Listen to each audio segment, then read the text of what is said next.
ఉత్పంతించ వినాశంచ భూతనామగతించ వేత్తి విద్యా విద్వాంసరమాభ్యో భగవాంతి అన్నారు.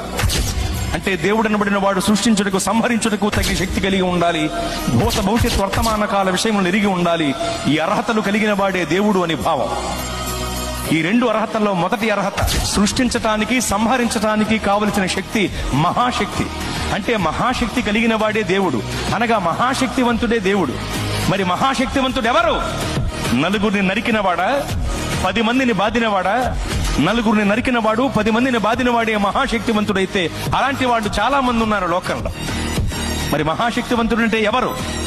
ప్రపంచమంతా దేన్నైతే జయించలేకపోతుందో దానిని జయించిన వాడే మహాశక్తివంతుడు. ప్రపంచమంతా నాటికి నేటికి ఏనాటికి మరణమును జయించలేకపోతోంది.